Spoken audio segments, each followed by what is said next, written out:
Assalamualaikum warahmatullahi wabarakatuh. Bismillahirrahmanirrahim. Alhamdulillahi rabbil alamin. Rekan-rekan yang dirahmati Allah Subhanahu wa taala, renungan terdalam surat Al-Humazah. Wailul likulli humazatil lumazah. Selama ini kita membaca surat Al-Humazah, pikiran kita langsung tertuju kepada seseorang yang suka mencela, menghina, mengumpat, dan merendahkan orang lain. Dan itu benar. Itulah ayat semestanya, ayat ufuknya. Itulah makna yang benar-benar terjadi dalam kehidupan manusia. Tetapi izinkan saya mengajak teman-teman masuk ke sebuah perenungan, bukan untuk mengganti makna ayat, karena makna zahir tetap menjadi pijakan ya. Tetapi bagaimana kalau pola yang sama ternyata juga sedang hidup, sedang terjadi di dalam diri kita. Jadi seperti cermin, apa realitas di keseharian kita itu sebenarnya juga terjadi dalam batin kita. Humazah, lumazah, pengumpat, pencela, itu bukanlah penyebab, tetapi adalah akibat. Akibat dari hati yang terlalu lama menghadap keluar. Sejak kecil kita diajarkan mengejar nilai, mengejar prestasi, mengejar kekayaan, mengejar pengakuan. Hampir semuanya mengarah keluar.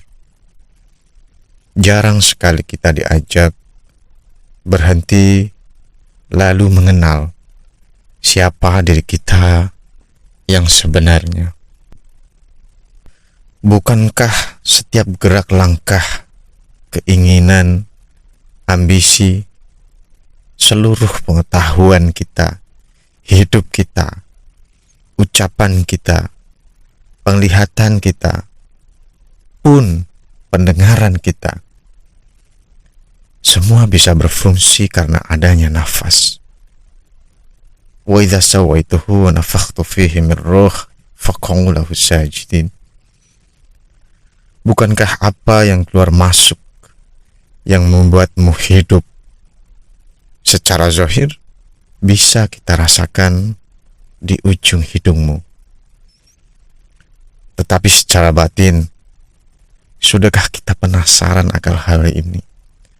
Sesuatu yang tidak bisa kita bantah, padahal ada rahasia yang paling besar, paling mentok, paling ujung tentang diri kita. Selama ini arah perhatian kita terus keluar, tubuh menjadi pusat perhatian, nama, kedudukan, kehormatan, semua menjadi pusat perhatian. Padahal semua itu hanyalah titipan. Dan ketika perhatian terus menghadap keluar, fitrah mulai terlupakan. Bukan karena fitrah hilang, akan tetapi karena suara dunia, suara di luar lebih keras daripada suara hati nurani kita. Lalu terjadilah sesuatu yang sangat halus, pergeserannya. Apa yang sebenarnya bukan diri kita, mulai kita sebut aku. Hartaku adalah aku, jabatanku adalah aku, pendapatku adalah aku, ilmuku adalah aku. Bahkan agama pun kadang dijadikan alat untuk mempertahankan ego. Disinilah ego mulai membangun singgasananya. Ia harus merasa ada, ia harus merasa penting, ia harus merasa bernilai. Karena itu alladzi jama'a malan wa 'addadah. ia harus mengumpulkan bukan hanya harta, tetapi segala sesuatu yang membuatnya berkata, "Aku berarti." Pujian, popularitas, kekuasaan, pengaruh, pengikut, pengetahuan, apapun yang membuat ego tetap hidup. Lalu Allah berfirman, "Alladzi jama'a malahu wa 'addadah," yang mengumpulkan harta dan menghitung-hitungnya. Ini bukan tentang uang, tetapi tentang semua yang dijadikan sandaran oleh ego agar tetap bertahan. Mengapa ego tidak pernah merasa cukup? Mengapa setelah memiliki banyak, ia masih takut kehilangan? Mengapa setelah dipuji, ia masih haus akan pujian? Mungkin karena yang sedang dipertahankan bukanlah harta, tetapi identitas yang sebenarnya rapuh. Lalu Allah berkata, "Kalla la yunbadanna fil khutamah." Sekali-kali tidak. Sungguh, dia akan dilemparkan ke dalam khutamah. Apa itu khutamah? Pada ayat ufuk, ayat semesta, ia adalah suatu nama dari neraka. Dan itulah yang menjadi pijakan. Khutamah adalah suatu nama neraka yang kelak setelah kita meninggal dunia, kita dibangkitkan, itu sementara itu yang kita tahu. Tetapi secara makna bahasa Arab klasik ya, khutama bermakna menghancurkan, meremukkan, hingga sesuatu kehilangan bentuknya. Lalu apa sebenarnya yang sedang dihancurkan? Manusianya atau yang selama ini menutupi fitrah manusia itu? Kemudian Allah menjawab, "Wa ma adraka mal khutamah, narullahil muqadah." Khutamah adalah api Allah yang dinyalakan. Mengapa Allah menyebut api? Mengapa bukan angin? Mengapa bukan air? Mengapa api? Karena api selalu memiliki dua kemungkinan. Ia bisa membakar, tapi di sisi lain ia juga bisa memurnikan. Emas dimurnikan oleh api. Besi dibentuk oleh api. Tanah liat menjadi kuat karena api. Lalu, mungkinkah api Allah bukan hanya untuk menghukum, tetapi juga untuk memurnikan? Bisa jadi.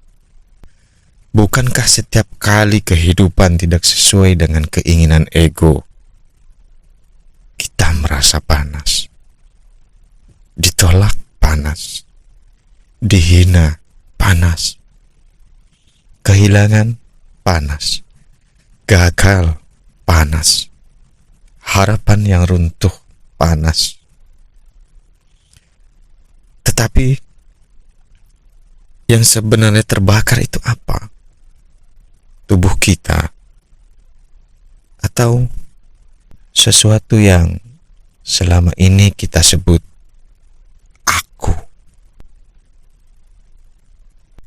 Lalu Allah berfirman, "Allati tattali'u 'alal af'idah," yang naik sampai ke afidah, yang menembus sampai ke afidah, jamak dari fuad, hati. Mengapa sampai ke fuad?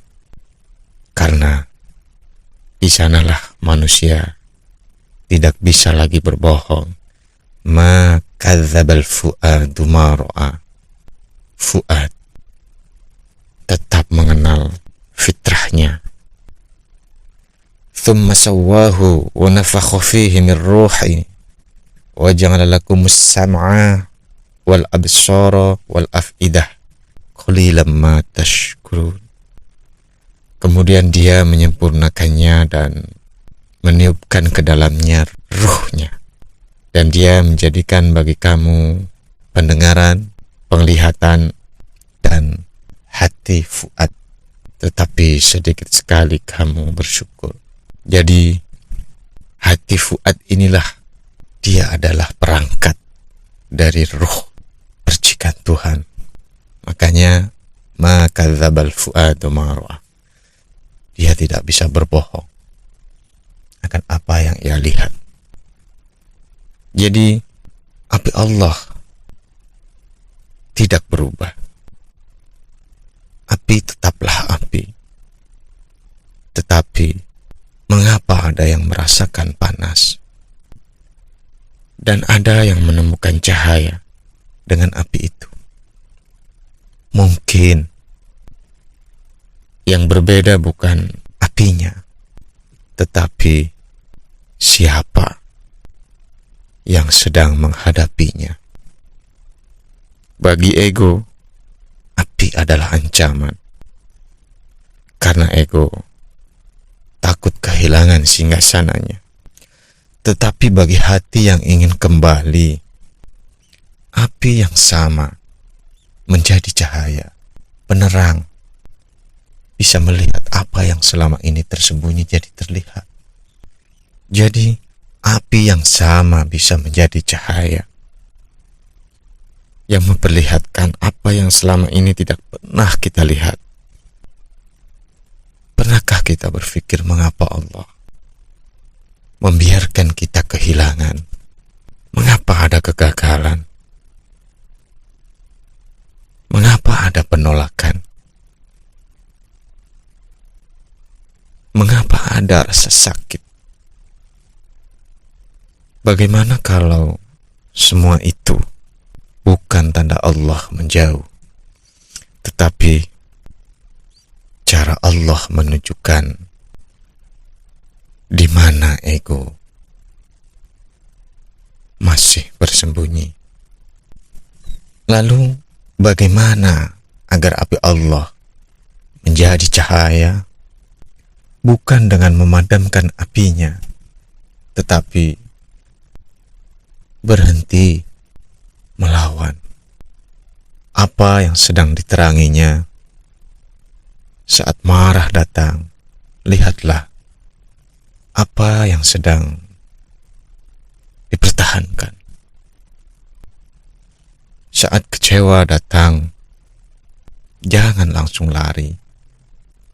Dekati, sapa, dengarkan, peluk, karena mungkin yang sedang sakit bukan fitrah kita, tetapi ego kita.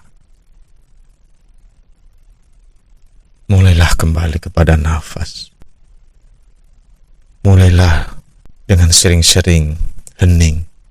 Mulailah sering-sering menyendiri di kegelapan. Tutup kamarnya sampai yang tersisa hanya suara kipas, suara AC, dan suara nafasmu. Lalu mulai amatilah yang sadar nafas itu.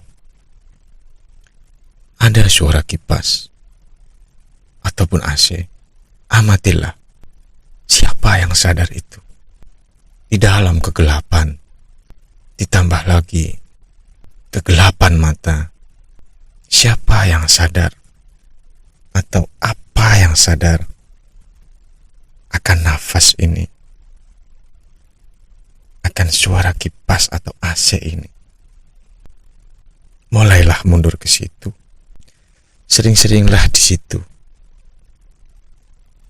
sampai engkau bisa berjarak, bisa mengamati tema-tema lintasan-lintasan pikiran.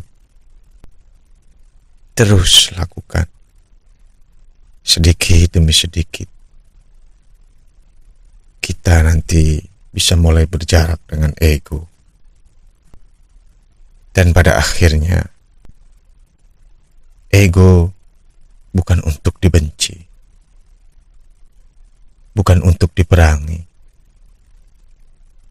kan tetapi untuk dilihat, diperhatikan, disapa, dipeluk. Dan ketika ia mulai terlihat, mulai kita sapa, kekuatannya mulai melemah. Lalu, hidup kita akan mulai berubah. Semua kejadian menjadi guru. Semua kehilangan menjadi pelajaran. Semua penolakan menjadi undangan untuk pulang. Mungkin api Allah bukan bukti bahwa Allah membenci manusia. Justru bisa jadi api itu adalah bukti bahwa Allah tidak rela manusia hidup selamanya di dalam ilusi.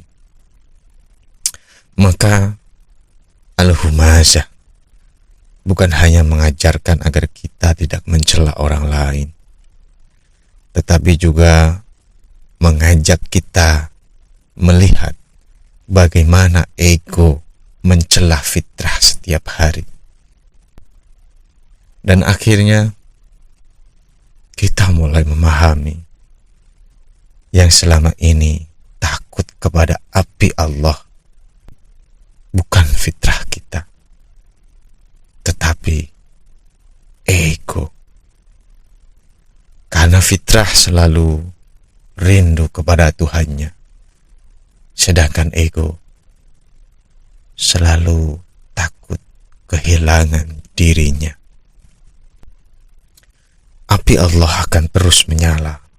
Pertanyaannya bukan apakah api itu ada. Pertanyaannya adalah siapa yang sedang terbakar?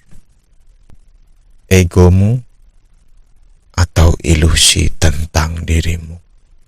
Karena ketika ilusi itu runtuh, yang tersisa bukan kehampaan, melainkan kedamaian, kebijaksanaan, cinta, dan cahaya